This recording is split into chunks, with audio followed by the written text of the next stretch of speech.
Ja, prav lep pozdrav, verjetno že slišite tele gasilske sirene, tule se že dogaja, midve smo pravzaprav z Natašo čisto na kraju dogajanja, pa bom kar takoj tule ustavila enega od gasilcev, Marko Zibelnik, vodja usposabljanja. Kaj se danes dogaja tule na Igu? Precej gasilcev je, pestro je, glasno je, smo slišali.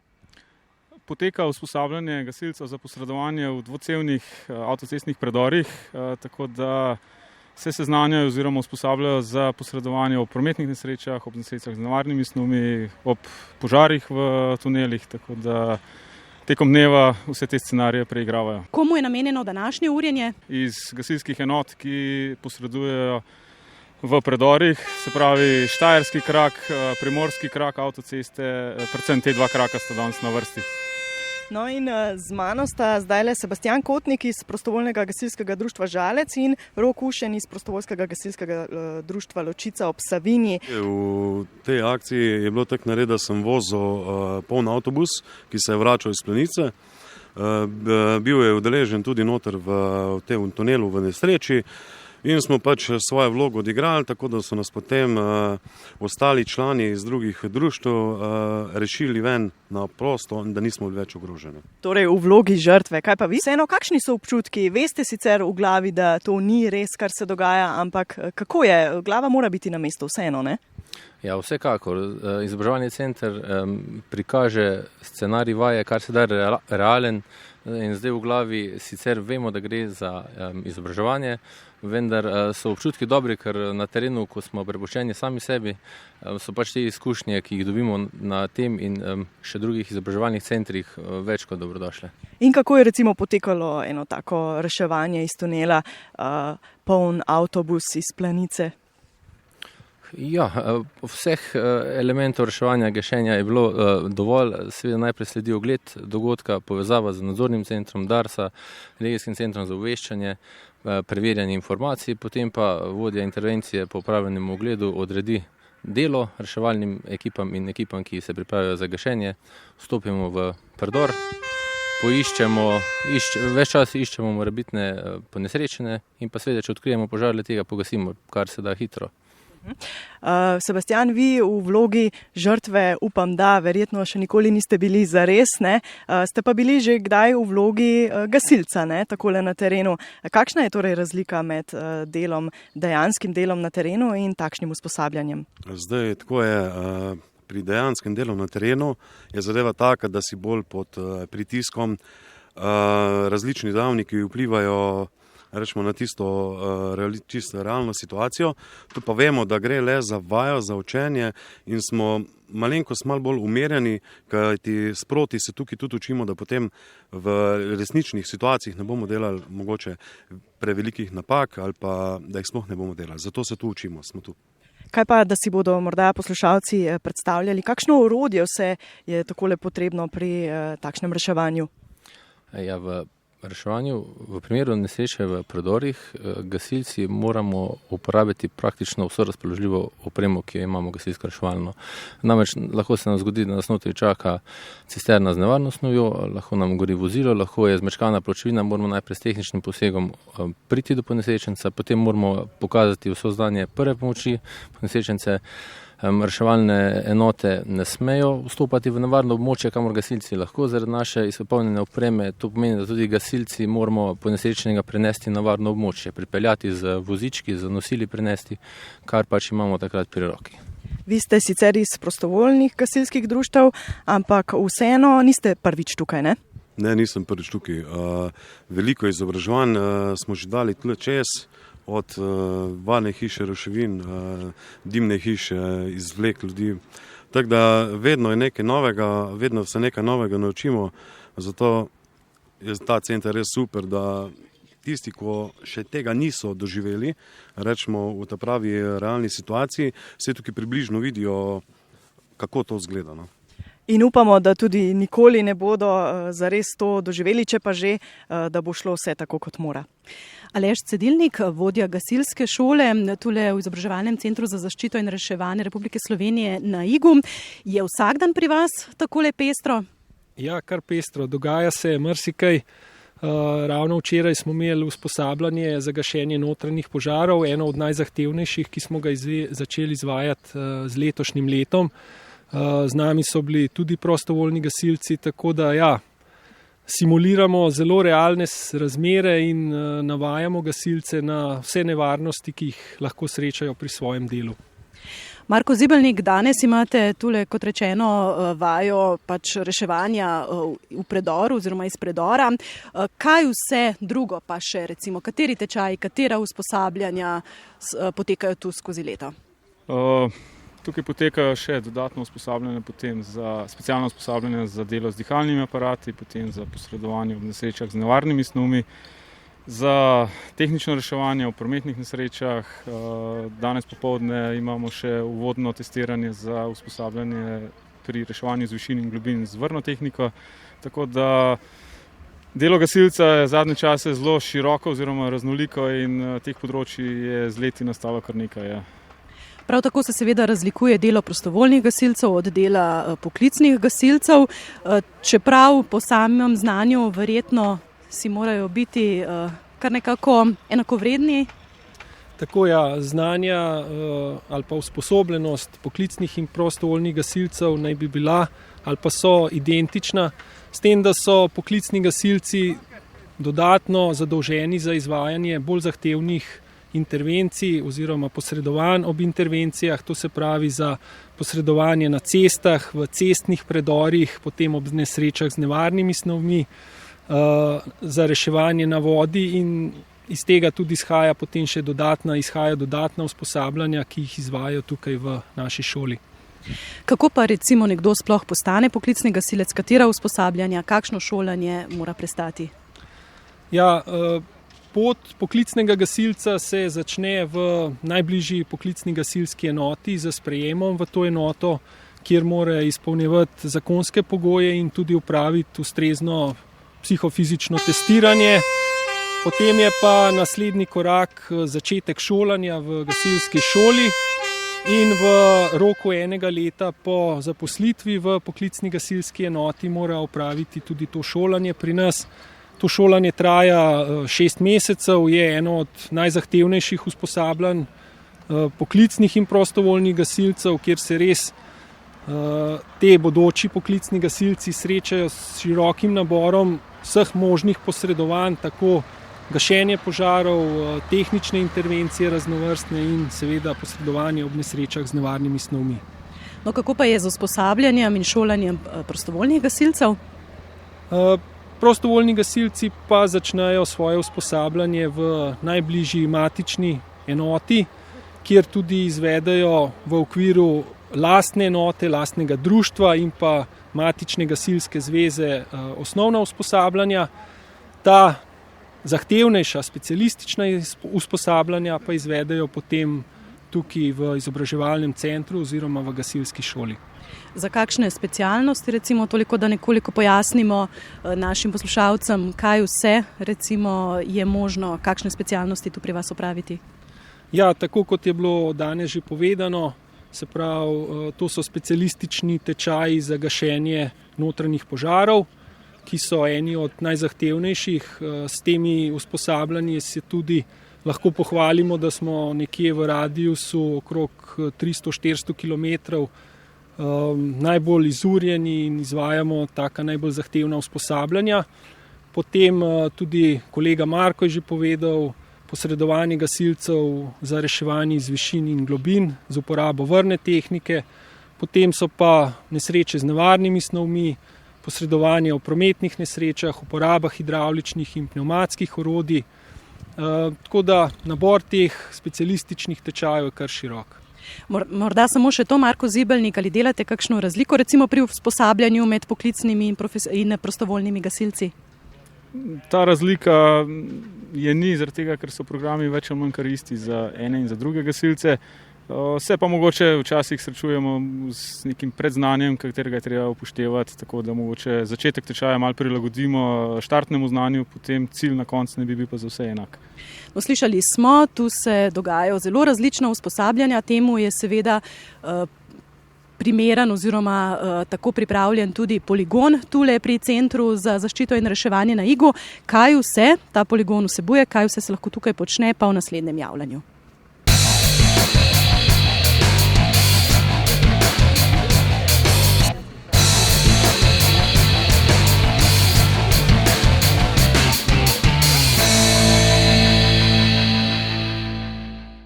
Aleš Cedilnik, vi ste vodja gasilske šole tule v centru, prej ste že omenjali različne simulatorje. To so ti objekti, ki jih pravzaprav vidimo, ne? Kaj vse recimo uporabljate, kakšne objekte, kakšne simulatorje? Tako, najbolj razširjeni so objekti za gašenje notranjih požarov oziroma simulatorji.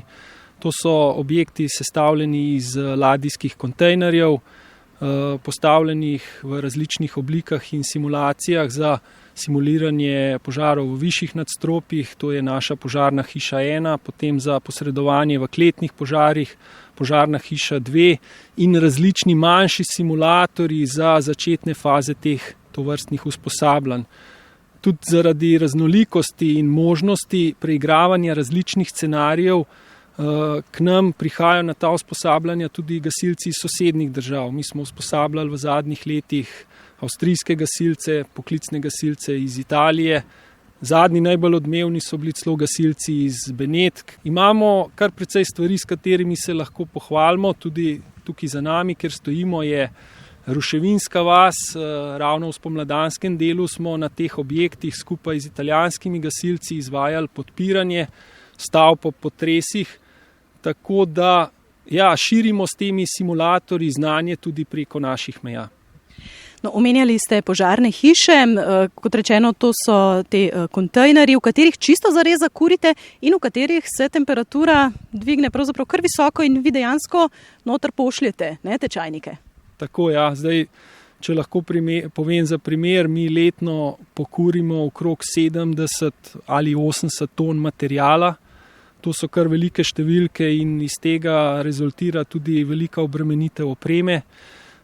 Tako osebne zaščitne opreme kot različne gasilsko-tehnične reševalne opreme. In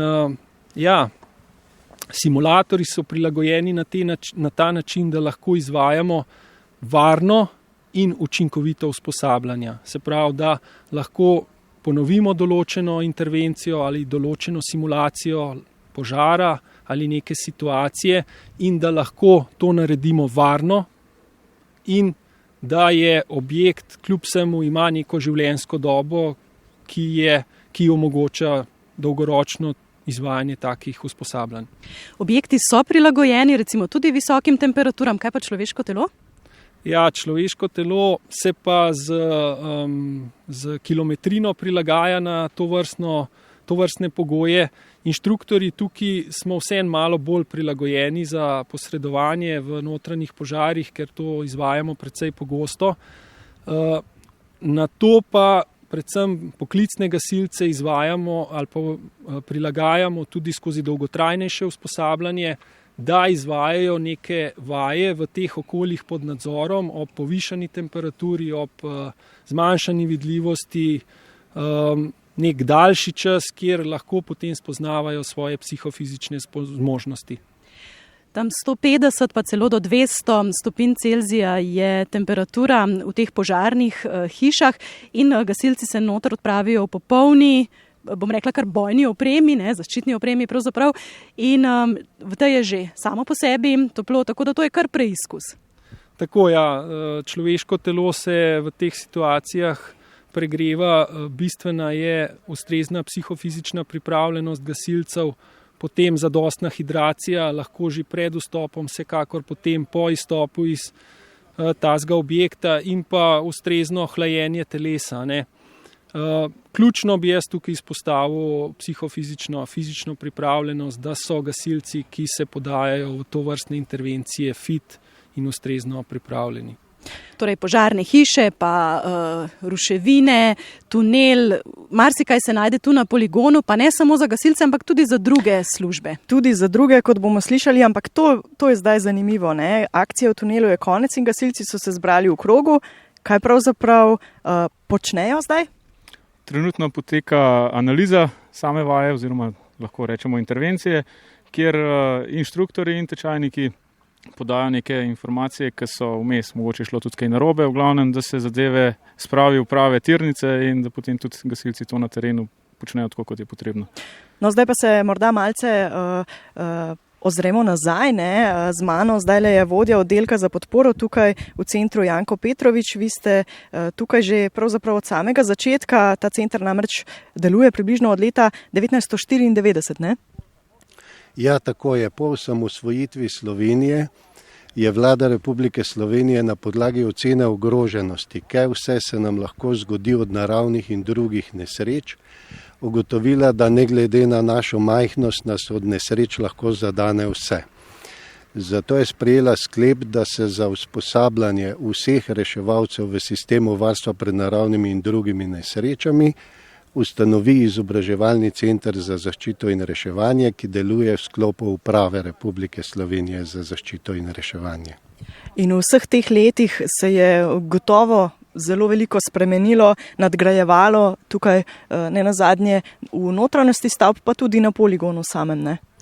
Tako je. Po prvotnih projektih smo seveda izdelali vse vadbene objekte, poligone, nastanitvene objekte, ki so omogočali izvedbo tako teoretičnih kot praktičnih delov usposabljanj vseh struktur sistema. Kolegi so že prej navedli gasilce, seveda prihajajo na usposabljanja tudi štabi, poveljniki, pripadniki civilne zaščite, vseh drugih društev, ki delujejo v sistemu, od kinologov, gorskih reševalcev, jamarjev, potapljačev, pripadnikov Rdečega križa, taborniki, skavti in tako naprej. Tako da v tem obdobju se je seveda povečevala tudi ogroženost oziroma se je dogajalo kar nekaj nesreč, ki še se jih leta 1994 ni in smo bili prepričani, da se verjetno tudi ne bodo. Takrat smo namreč govorili, da nas v Sloveniji ne more zadeti od vseh nesreč le orkanski veter in vulkan. No, v zadnjem desetletju smo orkanske vetrove že doživljali, vulkana na srečo ne. Za nas je pa to pomenilo, da smo morali seveda poligonski del razširiti tudi z vadbenimi objekti, ki omogočajo varno delo na strehi oziroma reševalcem v prvem trenutku, ko zaščitijo objekte, da jih ne zamaka. Ravno tako velja za ves ostali del. Gasilci in ostali kolegi iz centra hodijo seveda tudi po svetu, po podobnih centrih in dobivamo na tak način zraven dejanskih potreb seveda tudi ideje, kako stvar razširiti in omogočiti višjo kvaliteto usposabljanja tudi na tak način. No, in če se še malce ozreva tukaj po poligonih, tamle je pokrit bazen, ne? Tudi to je ena taka zanimiva in še kako pomembna zadeva za reševalce iz vode, ne? In gasilce. Ja, res je, reševalci na vodi in iz vode v bistvu izvajajo na tem pokritem bazenu osnovna usposabljanja, kajti tukaj je možnost nadzorovanja. Bazen ima okrog in okrog tudi okna, tako da lahko inštruktori vidijo vse, kaj se dogaja. Pod samim bazenom pa vidiva naravni bajer, v katerem je pa naravno umazana voda. Bajer je globoko okrog 7 metrov in seveda takrat, ko rešujejo recimo avtomobil z potniki, ki pade v bajer, morajo to početi ob zelo zmanjšani vidljivosti oziroma ob naravno umazani vodi. Kaj pa gorski reševalci, jamarji, kje se urijo? Največkrat gre za urjenje v bistvu na stolpu za reševanje iz višin. Za njih je pomembno urjenje v uporabi vrvne tehnike in pa seveda gre tudi za pomembna teoretična urjenja, če lahko tako rečem, v zadnjem obdobju je in za reševalce in seveda tudi za ljudi, ki bi bili poškodovani. Velik poudarek na prvi psihološki pomoči po vseh večjih nesrečah, ko so prizadeti tako ljudje, kot seveda tudi vsi reševalci. Še ena zanimivost, ki jo lahko omenimo, opišemo, je kinološka vas, ne? Ja, kinološka vas v bistvu predstavlja samo objekte z različnimi ruševinami, podrta stopnišča, podrte strehe, podrti zidovi. In v tej vasi so narejena skrivališča, v katera se skrijejo ljudje, ki markirajo poškodovanca. potem je pa vhod v to kinološko vas v bistvu na drugi strani v podzemnih tunelih, tako da ta, ki simulira, pride po tem tunelu v skrivališče, kajti če gre po normalni zunanji poti, potem so psi brihtni in ga po sledeh najdejo takoj. V tem primeru ga pa dejansko iz vrha ruševine morajo navohati, kje se nahaja. Samo še tole za konec, prej ste mi povedali, da je tukaj pravzaprav pestro vsak dan, ne, od ponedeljka do sobote, nimate počitka, ne? Tako je, glede na to, da se pri nas usposablja tudi veliko število prostovoljcev, prihajajo na ta usposabljanja največkrat ob sobotah, zato da ni potrebno nadomestilo za plače oziroma da ne rabijo vzeti dopusta. Seveda oblike, ki trajajo več dni, se začenjajo pa tudi sredi tedna in trajajo do sobote zvečer. Dobro, in tudi naslednji teden bo pestro, mednarodno celo? Tako je, glede na to, da se center vključuje tudi vse mednarodne aktivnosti, ki se tičejo usposabljanj strani Uprave za zaščito in reševanje, v sklopu Evropske unije, NATO, Organizacije združenih narodov, bo naslednji teden v sklopu programa preventive oziroma pripravljenosti držav jugovzhodne Evrope potekalo usposabljanje reševalnih psov in vodnikov teh reševalnih psov iz držav jugovzhodne Evrope. Dobro, torej bo pestro tukaj še naprej. Hvala vsem sogovornikom, ekipa Prvega s tem zaključuje obisk tukaj v izobraževalnem centru za zaščito in reševanje na Igu. Z vami smo bili Nataša Rašelj, Andreja Čokl in Lojze Gačnik. Pozdrav nazaj v studio. In seveda po gasilsko na pomoč. Na pomoč.